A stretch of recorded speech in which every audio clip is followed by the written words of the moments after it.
Hello students, अब हमारा next topic करते हैं weighted index number, that is on page number 12.13। इससे पहले हमने सिंपल इंडेक्स नंबर कर लिया था। उसमें हमने पढ़ा था कि दो मेथड्स होती हैं, simple aggregative method and simple average of price relative method. अब हम पढ़ते हैं वेटेड इंडेक्स नंबर। इससे पहले जब हमने सिंपल इंडेक्स नंबर पढ़ा था तब हमने क्या किया था, हर आइटम को इक्वल इम्पोर्टेंस दिया था, राइट। अब वेटेड इंडेक्स नंबर में हम क्या करेंगे, हर नंबर को वेट देना पड़ेगा according to their importance, right. तो वेटेड इंडेक्स नंबर और सिंपल इंडेक्स नंबर में यही डिफरेंस होता है कि वेटेड इंडेक्स नंबर में हमें उसको वेट देना होता है। वेट मतलब according to importance we have to give them weight and accordingly we have to calculate it, right. तो वेटेड इंडेक्स नंबर जो है उसको कैलकुलेट करने की टू मेथड्स होती हैं, weighted aggregative method and weighted average of price relative method. इस तरीके से दो मेथड होती है। अब हम वन बाय वन डिस्कस करते हैं कि कौन कौन सी मेथड में क्या क्या हमें करना है। वेटेड एग्रीगेटिव मेथड को करते हैं तो इस मेथड में वेट्स असाइन किए जाते हैं वेरियस आइटम्स के, and instead of finding simple aggregative prices the weighted aggregate of the prices are obtained. मतलब कि वेटेड एग्रीगेटिव मेथड में हमने क्या किया, हर प्राइस को या हर आइटम को हम वेट असाइन करते हैं और उस वेट के बेसिस पे, जहाँ हम पहले वेट नहीं होता था उस वेट के बेसिस पे अब हम प्राइस को कंपेयर करेंगे, राइट। अब वेटेड एग्रीगेटिव इंडेक्स में भी अगेन बहुत सारी मेथड्स होती हैं। एक है लास्पिरे, पाशे, फिशर्स, फिर डॉर्बिश एंड बावले मेथड, फिर Marshall Edgeworth method, Walsh method and Kelly's method. But अगर हम हमारे कोर्स की बात करें, in the syllabus of 11th only 3 methods are there, that is Laspire, Pache and Fisher's ideal method. Okay, तो in this we will do only 3 methods. इसमें हम सिर्फ 3 methods ही करेंगे, Laspire, Pache और Fisher's ideal method. Okay, now let's go to the Laspire method. अगले page पे हम देखते हैं लास्पिरे मेथड में क्या किया है। तो मिस्टर लास्पिरे जो था 1871 में उसने एक वेटेड एग्रीगेटिव इंडेक्स दिया, जिसमें उन्होंने क्या किया, in which weights are represented by quantities of commodities in the base year, जिसमें उन्होंने वेट को बेस ईयर से कंपेयर किया, राइट।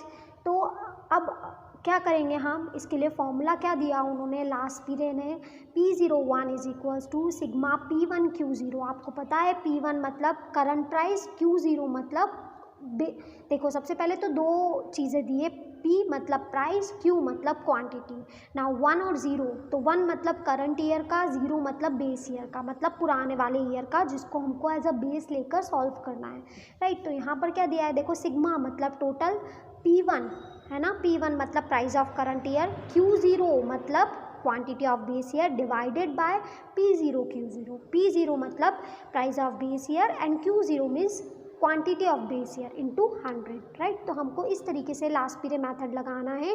किस तरीके से करेंगे, P1 करंट ईयर की प्राइस और बेस ईयर की क्वांटिटी को मल्टीप्लाई कर देंगे, फिर बेस ईयर की प्राइस और बेस ईयर की क्वांटिटी को भी मल्टीप्लाई कर देंगे, दोनों को डिवाइड करके इंटू 100 कर देंगे। तो इस तरीके से लास्पिरे मेथड सॉल्व होगी। देखो सारे क्वेश्चंस में, सारे फॉर्मूलाज में हो सकता है तुम्हें डाउट आ जाए, इस वजह से याद रखो लास्पिरे में सिर्फ P1, ऊपर वाले में P में 1 आता है, बाकी सब तो बेस वाले ही होते हैं, मतलब 0 0 0 दिख रहा है, P1 Q0 upon P0 Q0, मतलब सिर्फ P में 1 आया है, बाकी सब में 0 है। तो इस तरीके से लास्पिरे का याद रख सकते हो। नेक्स्ट चलते हैं हम पाशे मेथड, ठीक है। तो एक जर्मन स्टैटिस्टिशियन था पाशे, उसने 1874 में ये इंडेक्स नंबर दिया था, ठीक है। उसके अकॉर्डिंग फॉर्मूला क्या है, P1 Q1 upon sigma P0 Q1 into 100, right. उसने क्या फॉर्मूला दिया, sigma P1 Q1 upon sigma P0 Q1।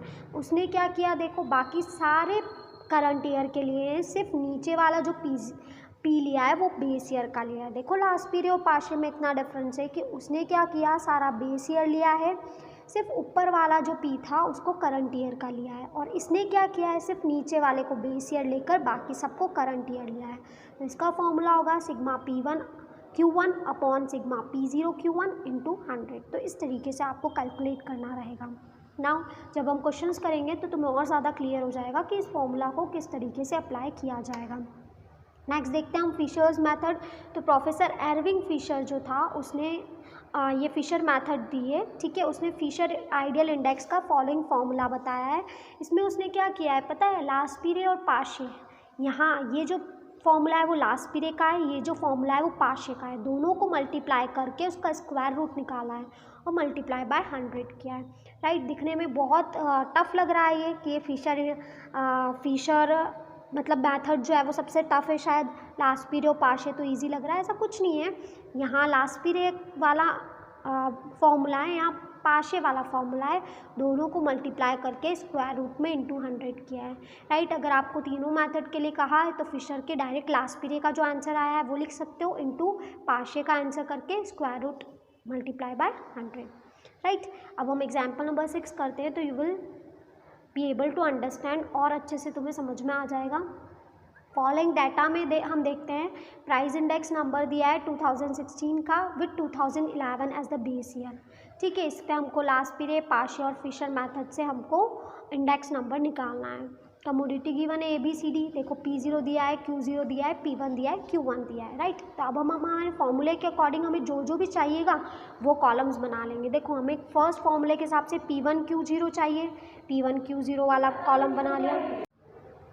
वापस अगर हम फॉर्मूले के हिसाब से देखें तो हमें क्या चाहिए, P0 Q1 चाहिए, है ना। तो P0 Q1 का एक वो बना लेंगे हम कॉलम, राइट। फिर हमें क्या चाहिए P1 Q1, तो P1 Q1 बना लेंगे। एक और चाहिए P0 Q1, तो एक P0 Q1 का बना लेंगे। इस तरीके से हमें करना है। देखो सबसे पहले P0 Q0 कैसे निकाला, तो P0 और Q0 को मल्टीप्लाई करके, मतलब दोनों बेस ईयर को मल्टीप्लाई करके 20 × 8, 50 × 10, 40 × 15, 20 × 20, राइट। अब क्या चाहिए हमको P0 Q1, तो P0 और Q1 20 × 6, 50 × 5, 40 × 15 और 20 × 25। P1 Q0, P1 और Q0 40 × 8, 10 × 60, 15 × 50, 20 × 20। अब हमें चाहिए P1 Q1, तो 40 × 6, 60 × 5, 50 × 15 और 20 × 25। इस तरीके से हमने सारा कैलकुलेट कर लिया। हमें क्या चाहिए P1 Q0, P1 Q0 का टोटल 2070, P0 Q1 का टोटल 1470, सॉरी P0 Q1 है ना। तो P0 Q1 का टोटल क्या है, सॉरी यहाँ पे P0 यहाँ गलत लिख दिया है फॉर्मूला, ये P0 Q1 नहीं आएगा, यहाँ पे P0 Q0 आएगा। देखो फॉर्मूला अच्छे से यहाँ गलत लिख दिया है, यहाँ P0 Q0 आएगा। तो क्या आ जाएगा 1660 × 100। फिर पाशे में देखते हैं तो P1 Q1 क्या है 1790, और फिर P1 Q0 क्या है P0 Q1 यहाँ भी इन्होंने गलत लिख दिया है, ठीक है, सॉरी P0 Q1 आएगा, है ना। P0 Q1 जो है वो 1470 × 100। तो इस तरीके से हमने कैलकुलेट कर लिया। अब हम देखते हैं फिशर आइडियल इंडेक्स नंबर में देखें हम, तो डायरेक्टली हम क्या कर सकते हैं, दोनों वैल्यूज़ ले लो, दोनों को मल्टीप्लाई करके इंटू 100 कर दो, रूट निकाल दो। तो इस तरीके से फिशर मेथड से भी हम कैलकुलेट कर लेंगे। एक और एग्जाम्पल कर लेते हैं, बाकी का थर्ड वाला एग्जाम्पल आपको खुद को करना रहेगा। बिल्कुल हमने सिमिलर मेथड से ही किया हुआ है, सेम तरीके से किया है, राइट। तो एग्जाम्पल नंबर 7 जो है वो हम कर लेते हैं वापस से। P0 दिया है, Q0 दिया है, P1 दिया है, Q1 दिया है। फॉर्मूले के हिसाब से हमें चाहिए P1 Q0, P0 Q0, P1 Q1, P0 Q1। तो ये सारे हमने कॉलम्स बना लिए। कर लो P0 Q0 कैसे निकालोगे, P और Q को मल्टीप्लाई करके, बेस ईयर की प्राइस और क्वांटिटी को मल्टीप्लाई करके।